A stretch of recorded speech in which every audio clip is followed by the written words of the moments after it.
All my life, I had one dream: to own a quiet little farm.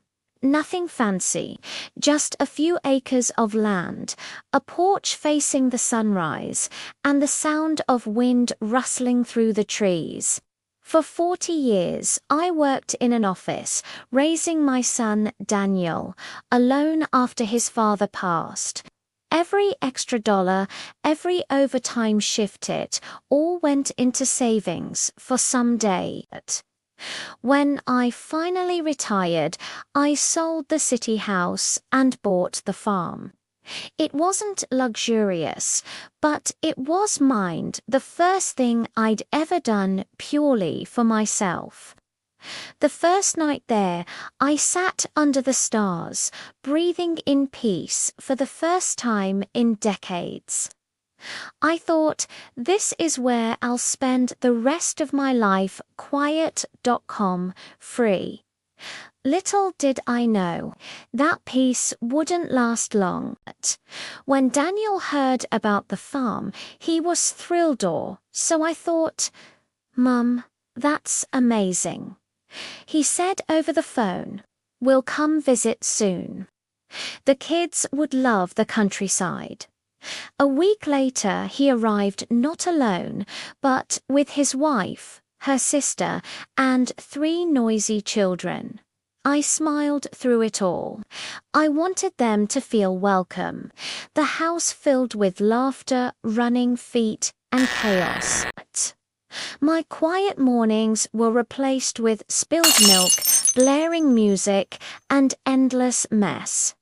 But I told myself, it's family, it's okay, until I overheard Daniel talking to his wife. It's perfect for a weekend rental, he said. Once Mum gets used to company, we can host big groups here. My heart stopped. A rental. This was my home, not a vacation business. The next few weeks tested my patience more than any job ever had. Daniel started bringing potential investors, friends of his who walked around my property, pointing out where they could build a new guest cabin or a fire pit for parties. He'd say, Mum, just think of the income. You wouldn't have to worry about a thing. But I was worried. I saw my peaceful sanctuary turning into a noisy commercial resort. I tried to talk to him, to explain that this farm was my retirement, my peace. But he just patted my hand and said, Don't worry, Mum, we'll handle everything. It felt like he wasn't listening, like my dream didn't matter as much as his business plan. But one afternoon, a truck pulled up, unannounced. A man got out and started measuring the land near my garden. I walked out and asked him what he was doing. He looked surprised. Daniel sent me, he said. I'm here to survey for the new guest house. That was the final straw. My hands were shaking, not with age, but with a fury I hadn't felt in years. I had spent my entire life putting others first, sacrificing my own needs. I had raised my son, supported him, and loved him unconditionally. But this was a betrayal. He was trying to take the one thing that was truly mine. I called Daniel immediately. Get that surveyor off my property now, I said, my voice firm. There was a pause. Mum, calm down, he started. It's just a preliminary survey. No, Daniel, I interrupted. This is my home, not a business opportunity, not a rental property. Mine. I could hear him sigh, frustrated. But Mum, this could set us up for life. You're being selfish. The word selfish hit me like a slap. Me, selfish. after 40 years of sacrificing everything for him. "I am not being selfish," I said, my voice cracking. "I am finally choosing myself. This farm is where I will live out my days in peace. If you can't respect that, then you don't have to visit." I hung up the phone, my heart pounding. For days there was silence. The quiet I had craved now felt heavy, filled with unspoken tension. I wondered if I'd gone too far, if I'd broken my relationship with my only son. I spent my time in the garden, my hands in the dirt, trying to find the peace I'd lost. Then, one evening, Daniel's car pulled into the driveway. He got out alone this time. He looked tired. He walked over to where I was sitting on the porch and just stood there for a moment. "Mum," he said quietly, "I'm sorry. I was so caught up in the idea of making money. I forgot to see what this farm meant to you." He sat down beside me, and for the first time in a long time, we just talked. I told him about the years of dreaming, the long hours at the office, the feeling of finally having a place to call my own. He listened. Really listened. He admitted he'd been pushy and that he saw my home as a resource instead of a sanctuary. It wasn't an easy conversation, but it was a necessary one. He realized that my happiness wasn't something to be monetized, it was something to be cherished. From that day on, things changed. His family still visited, but with a new respect for my home. The visits were shorter, calmer. The kids learned to enjoy the quiet of the countryside catching fireflies, helping me in the garden, learning the names of the birds. Daniel even helped me build a new fence, not for a rental cabin, but to protect my vegetable patch from deer. He saw my dream not as an asset to be exploited, but as a legacy of a life lived with love and sacrifice. Standing on my porch now, watching the sunrise paint the sky, I feel a profound sense of gratitude. The farm is still quiet, still my sanctuary, but it's no longer empty. It's filled with a different kind of life, the laughter of my grandchildren, the quiet presence of my son, and the shared understanding that a home is more than just a piece of land. It's a place where dreams take root and families find their way back to each other. I learned that setting boundaries isn't selfish. It's an act of and sometimes it's the only way to teach the people you love how to truly see you. My farm is my peace, and I will protect it, just as I protected my family all these years. Thank you so much for listening to my story. If it resonated with you, I'd be so grateful if you like this video and subscribe to the channel for more stories from the heart. Take care and remember to cherish your own piece of peace.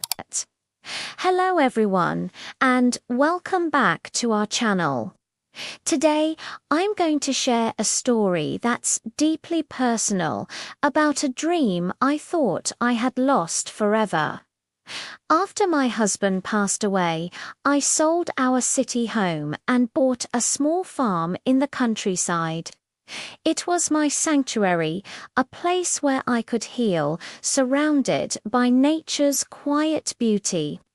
I spent my days tending to my garden, listening to the birds, and feeling a sense of peace I hadn't known in years. My son Daniel was still in the city, and I cherished my newfound solitude. One afternoon, a moving truck pulled up. To my surprise, Daniel stepped out, followed by his wife, Chloe, and their two young children. He announced with a broad smile, "We're moving in, Mom. City life is too expensive, and you have all this space." I was stunned. He hadn't asked. He had simply decided. My heart sank. The quiet life I had so carefully built was about to be turned upside down. I tried to welcome them, forcing a smile, but a sense of dread washed over me. This was my home, my escape. Now it felt like it was being invaded. They settled in quickly, and my peaceful routine vanished. The quiet mornings were replaced with the chaos of getting kids ready for school. My afternoons of gardening were interrupted by demands and errands. Daniel and Chloe treated me less like the owner of the house and more like a live-in helper.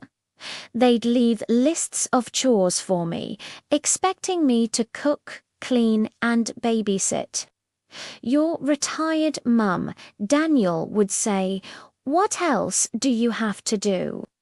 My serene home had become a bustling, noisy house, and I felt like a stranger in my own life. But it didn't stop there. Daniel saw my farm not as a home, but as an opportunity. He started inviting his friends over every weekend. Soon, my porch was a constant party scene, with music blaring and strangers wandering through my flower beds. One Friday, I returned from the market to find my backyard transformed into a festival. People were grilling on my lawn, their kids were splashing in my pond, and the noise echoed across the hills. I found Daniel holding a drink and asked him what was happening. He just grinned and said, "Relax, Mum. Everyone's having fun. You should join us." But I couldn't. All I felt was heartbreak. This wasn't the life I'd built. It was a circus, and my home was the main attraction. That night I lay awake, listening to the laughter and music outside, tears streaming down my face. My sanctuary was gone. The next morning, I knew I had to say something. I found Daniel in the kitchen and said as calmly as I could, "Daniel, this isn't what I moved here for. I came here for peace, not for constant parties." He sighed, completely dismissing my feelings.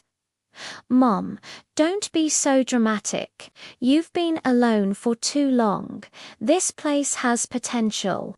We could host retreats, weddings, and make some real money." I shook my head, my voice firm. I didn't buy this farm for business. I bought it for peace. His expression hardened. "You're being selfish, Mum. We could use the extra income. You're retired. What do you need all this land for anyway?" His words cut deep. He didn't understand, or maybe he just didn't care. Things escalated a few weeks later. I woke up to the sound of power tools.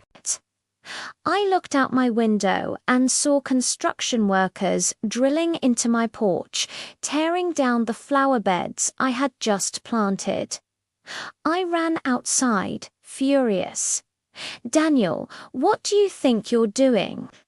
He barely looked up from his phone. "Improving the place. Mum, we're building a deck for bigger parties. You'll thank me later." That was it. That was the moment I realized he didn't see my farm as my home. He saw it as his property to do with as he pleased. The line had been crossed. That night I sat at my kitchen table, my hands trembling. I pulled out the original contract papers for the farm, the deed with my name on it. It was the only thing that proved this place was still mine. Staring at the documents, an idea began to form. He treated my home like his asset, my life like his project. He wanted to make changes, to spring surprises on me. Well, if he wanted surprises, I would give him one he would never, ever forget. For the next few weeks, I changed my approach. I became the quiet, compliant mother he wanted me to be. I smiled, cooked their meals, and didn't complain about the noise or the mess. I let them believe I had finally given up, that I had accepted my new role in their life. Daniel and Chloe were relieved. They saw my silence as surrender. They had no idea it was the calm before the storm. While they were busy planning their next big party, I was busy making my own plans quietly, meticulously. I contacted a lawyer. I spoke with a real estate agent. I was taking back control. The day of the big party arrived. Daniel had invited even more people this time, boasting about the new deck and the resort he was creating. The music was louder than ever, the yard filled with strangers. In the middle of it all, I walked onto the new deck and tapped on a microphone Daniel had set up. The music stopped, and all eyes turned to me. Daniel looked confused. I cleared my throat, holding up a single document. "I'd like to make an announcement," I said, my voice ringing out clearly. "I want to thank you all for enjoying my property. So much, in fact, that I've decided to share it permanently." Daniel smiled, thinking I was finally on board. But then I continued, "As of this morning, this farm has been sold to a local nature conservancy. They will be turning it into a protected bird sanctuary. All structures will be removed to restore the land to its natural state." The silence was absolute. Daniel's face went from confusion to shock, then to pure rage. "You did what?" he whispered, his voice trembling. "You can't do that." I looked at him, my gaze unwavering. "Oh, I can. It's my property, Daniel. I have the papers to prove it. You have 30 days to vacate the premises." The crowd started murmuring, and people began to leave awkwardly.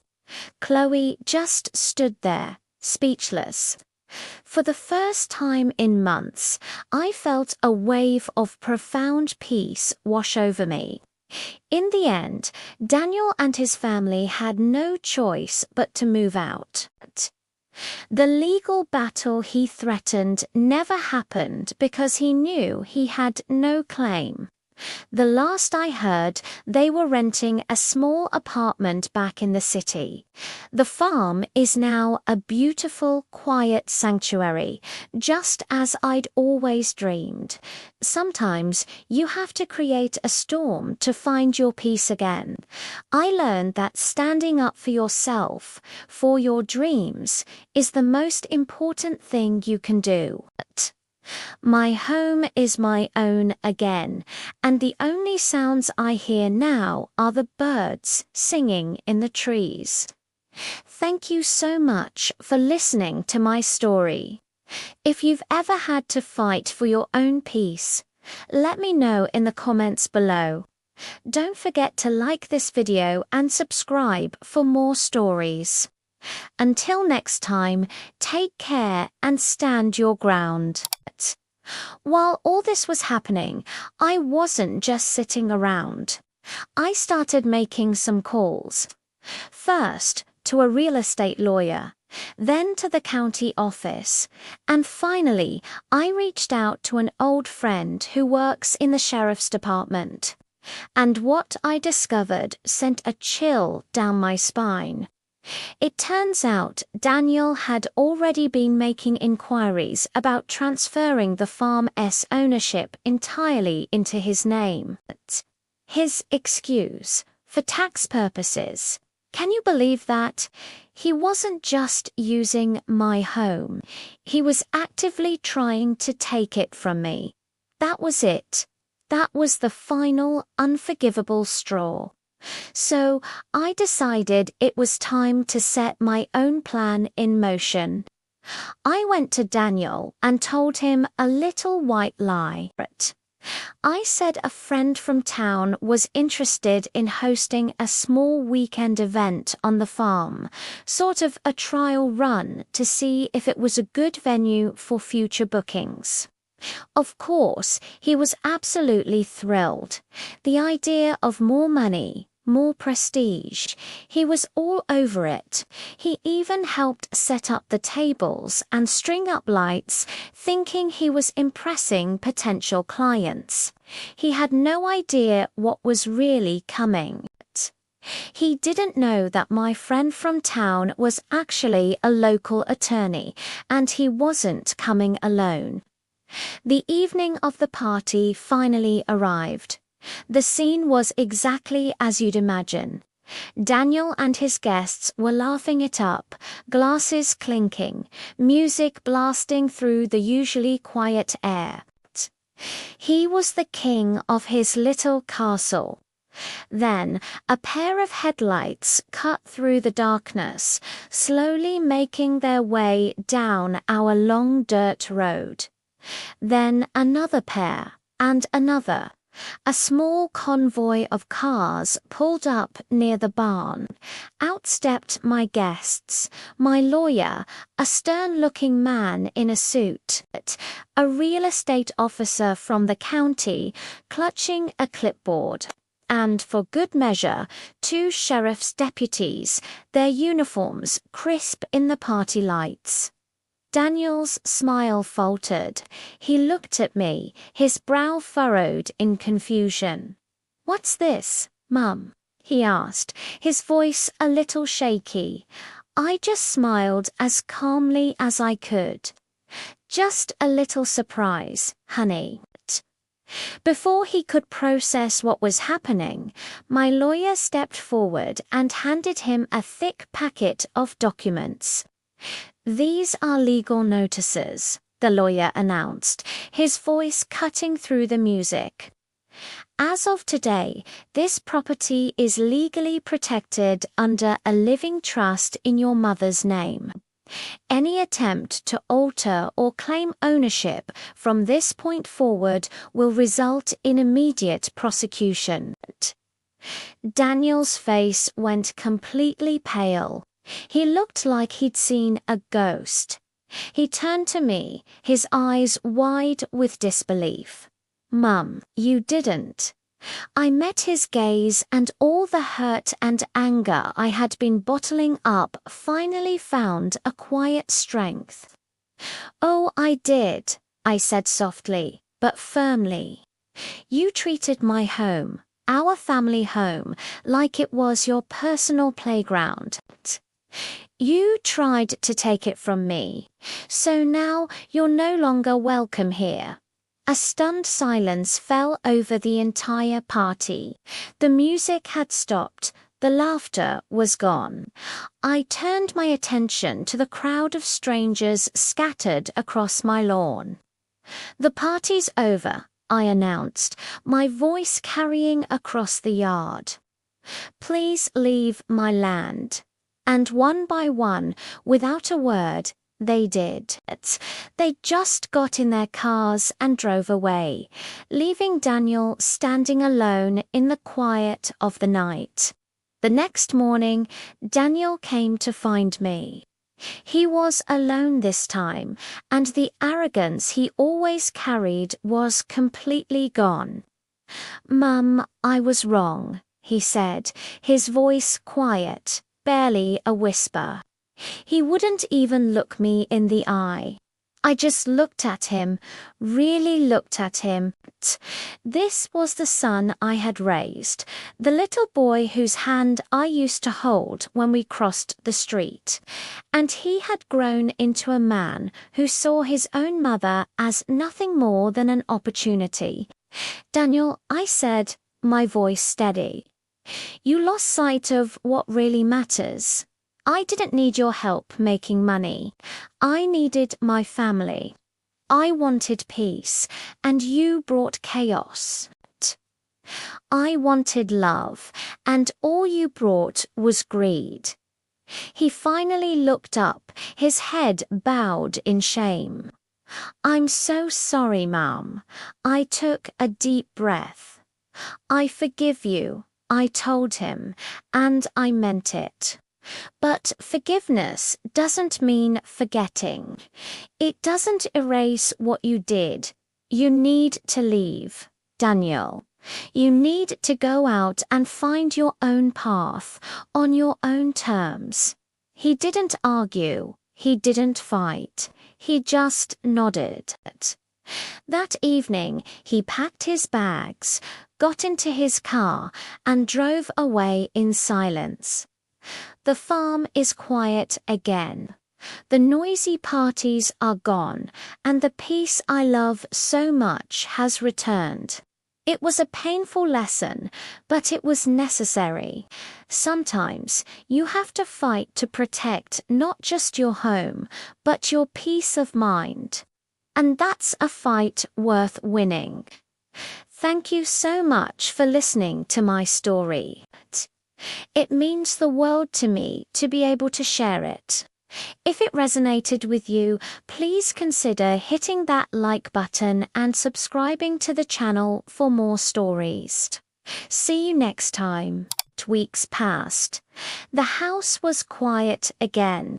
The laughter, the chaos, the arguments that seemed to echo off the walls all gone. All that remained was the gentle birdsong in the mornings and the familiar hum of the wind sweeping across the fields. I won't lie, at first, that silence hurt. It was a loud, empty kind of quiet that reminded me of what was missing. Every corner of the house held a memory, a ghost of a conversation. It was a painful void. But then something shifted.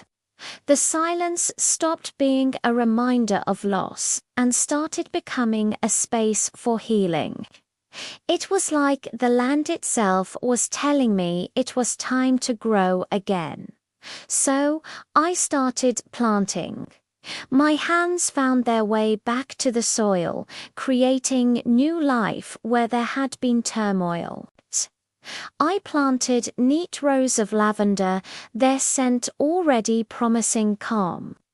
I planted sunflowers, determined to have them stand tall and face the light, just like I was trying to do. Basil, rosemary, thyme, the herb garden began to flourish, filling the air with a fragrance that was entirely mine. The land started to bloom, and I realized so was I. Now, most evenings I sit on the porch with a steaming cup of tea, just watching the sunset paint the fields in strokes of gold and orange. It's a ritual of gratitude, and in those quiet moments I think of Daniel. Of course I do. I still love him. I think a mother's love is something that never truly fades, no matter the distance or the hurt. It's a permanent part of you. But I've learned something profound out here, something that took me a lifetime to understand. I love myself too, and that love has to be just as fierce, just as unconditional. After all the noise, the giving, the sacrificing, I finally earned the right to my own peace. This farm, this piece of earth, it taught me something my years in the bustling city never could. It taught me that peace is priceless. It isn't something you can buy or trade. It's something you build, you protect, you nurture, and no matter how much you love someone, a child, a partner, a friend, you can never, ever hand over your own happiness for their convenience. You can't set yourself on fire to keep them warm. It just doesn't work. Eventually, you're both left in the dark. Some people, and it's a hard truth to accept, only see what they can take from you. They see your kindness as a resource, your home as a temporary shelter, your love as something to be consumed. But when you finally find the strength to stand your ground, to draw a line in the soil and say, this far and no further, you're not just saving yourself. You're holding up a mirror to them. You're reminding them of the value of what they had and what they chose to lose. You teach them that love is a two-way street, not a one-way extraction. So now, every single evening, when the day settles down and the crickets begin their nightly song, when the sky glows with that last fiery orange of sunset, I find myself whispering to the wind, almost like a prayer. This is mine. I look out over the fields, at the sturdy old barn, at the new life pushing up from the earth. My peas, my home.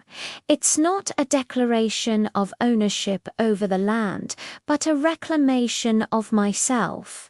It's a promise I've made, a promise I intend to keep.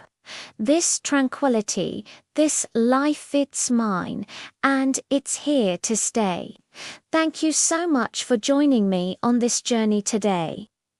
If this story resonated with you, I'd be so grateful if you'd like this video and subscribe to the channel. It means the world to me. Take care and find your peace.